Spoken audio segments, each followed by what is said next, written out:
Tout un été d'écriture, je vous avais promis une inflexion, une petite rupture. On va grimper d'un cran. Jusqu'ici, on a toujours fait attention à avoir un narrateur, narratrice, distancié, à la troisième personne, du on. Ça n'empêche pas que, très souvent, dans les textes, cette instance narrative, locutrice, je n'ai pas du vocabulaire savant. Puis j'aime pas, je suis jamais trop à l'aise. J'ai plein de bouquins sur ces machins-là, mais je cale. C'est pas mon approche à moi. Donc, une entité qui nous représente et s'installe dans les lieux, met la dynamique narrative en mouvement.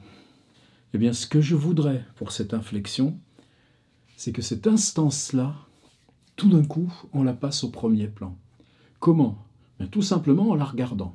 Tout simplement, on prend le gant, on le retourne à l'envers, et cette entité-là, eh bien, on va poser une autre entité fictive qui va la représenter, qui va la dire, qui va la voir, qui peut même lui parler. Ça paraît bêta ? Pas tant que ça. Parce que la question, c'est le je. Tous les pronoms dans la langue française, c'est des mines pour le travail. Le il, le tu, vous, nous, on. Donc des outils dangereux. Mais le je, c'est le pire de tous. Le je qui est dans la recherche du temps perdu, c'est pas du tout Marcel Proust. C'est une entité qui en appelle à un enfant en devenir qui porte le prénom du narrateur, mais ça s'arrête là. Sinon, on se fourre le doigt, on se plante et on prend Proust tout à l'envers. Alors on va faire exprès de casser la machine. On va faire exprès d'utiliser cette violence. Il va y avoir un jeu. On va écrire avec un jeu. Alors là encore, il y a des stratégies. Le texte qui pour moi serait le plus emblématique pour ce travail, c'est La nuit juste avant les forêts de Bernard-Marie Coltès, que j'en ai parlé souvent, on l'utilise souvent. Il a cette particularité d'être écrit.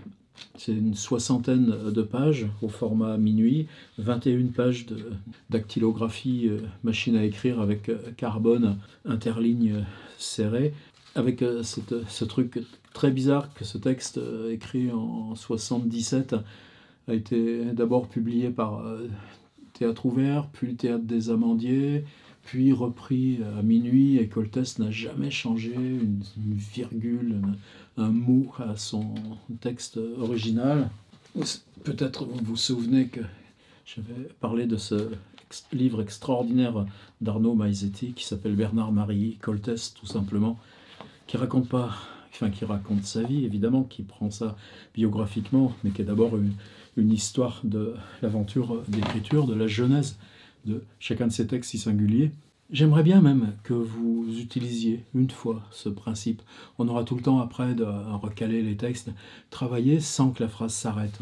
Là, vous pourrez trouver dans le site, on en a déjà fait des commentaires de tout ça. Vous savez, il y a des deux points, il y a des tirets, il y a des parenthèses. Il peut y avoir des points d'exclamation ou d'interrogation, mais qui ne coupent pas. Par contre, la phrase jamais ne s'arrête. Essayez, même si l'exercice dure 20 minutes, que la phrase pendant 20 minutes continue sans jamais s'arrêter. Mais j'ai jamais utilisé ce texte dans cette perspective-là. Tu tournais le coin de la rue lorsque je t'ai vu. Et ça, pour moi, on peut vraiment le prendre au pied de la lettre. C'est-à-dire, qui dit je ici ?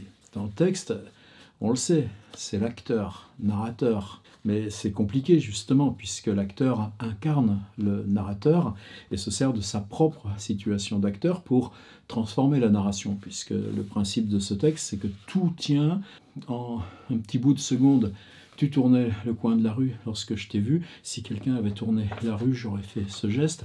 Enfin, il y a une espèce de compression et on est sur un temps référentiel nul. C'est ce qui fait ce texte tellement magique que 10 ans plus tard, celui aujourd'hui qu'on peut considérer comme là où il est allé le plus loin, si ça veut dire quelque chose, dans La solitude des champs de coton, où là il dit que son but, c'était de voir si on pouvait intentionnellement faire exprès d'écrire un texte dont la durée ne dépassez pas le simple échange de regards. Alors qu'est-ce que je veux vous emmener avec ça?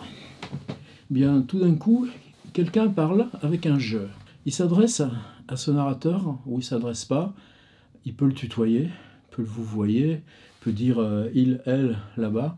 Mais par contre, ce texte est en jeu, c'est un texte d'une seule phrase. Il est là.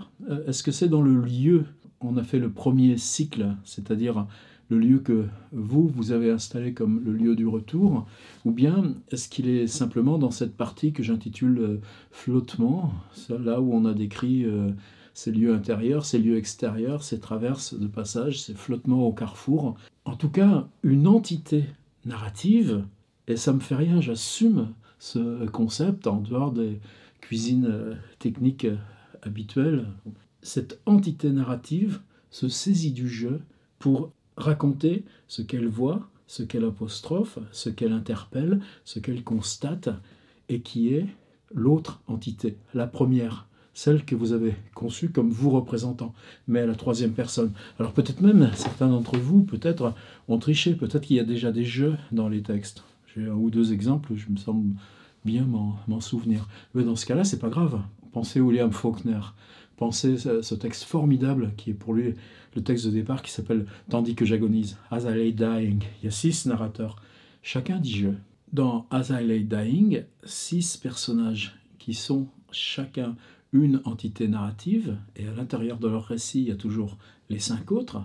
Les mêmes scènes peuvent se retrouver vues par plusieurs personnages. Chacun va dire « je ». C'est pas un problème, la multiplicité des « je » énonciatoires, de ces jeux qui énoncent. Moi, ce qui m'intéresse, c'est quoi?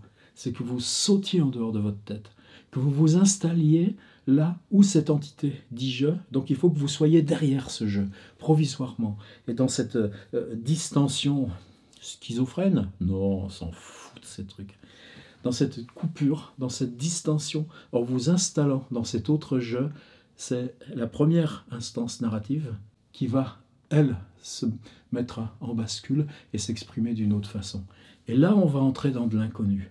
Moi, j'ai pas envie forcément d'en dire beaucoup plus. J'ai envie de lire les textes et de voir où nous déporte cette aventure. Parce qu'on va avoir, évidemment, tout d'un coup, par rapport à l'exercice silhouette que je viens de mettre hier, des voix narratives, des énonciateurs narratifs.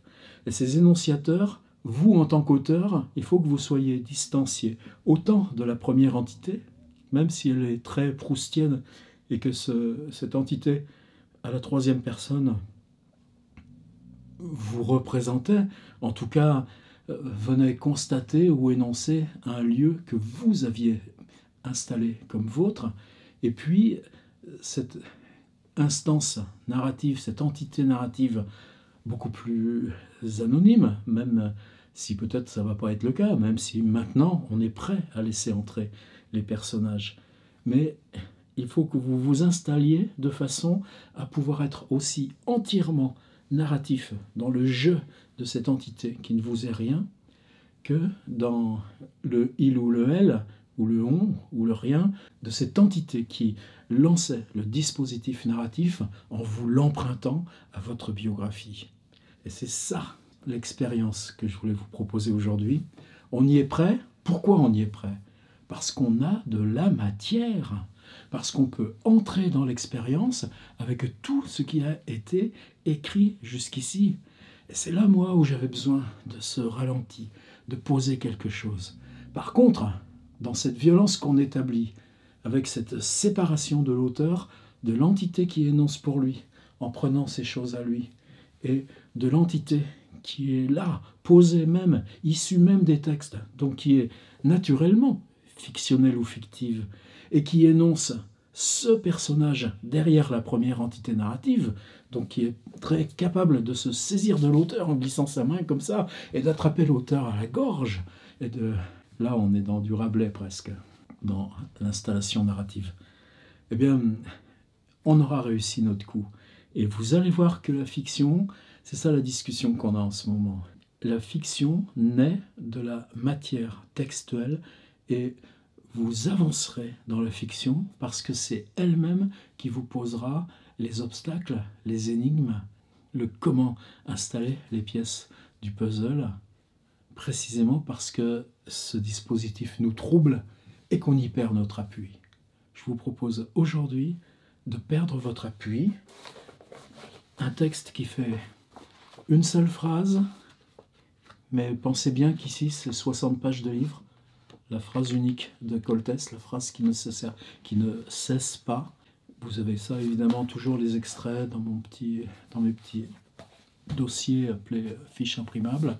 Et ce qui dit je ici, chez Coltès, c'est un tu. Là, je vous laisse entièrement libre. Mais par contre, je vous enjoins et je vous demande que ce je qui s'énonce, ce qu'il énonce, ce qu'il désigne, ce qu'il attrape à pleine main, ce soit l'entité narrative qui a écrit tous les premiers textes. Quand bien même c'est un enfant qui est rentré dans vos propres souvenirs pour mettre ses mains dans une cagette avec des bonbons et se souvient du goût de ces bonbons, vous allez voir que rien de ce qu'on a fait jusqu'ici n'aura été inutile. Et peut-être pas à demain, à dans 2 jours, je suis plus à l'aise là, avec un rythme une fois tous les 2 jours.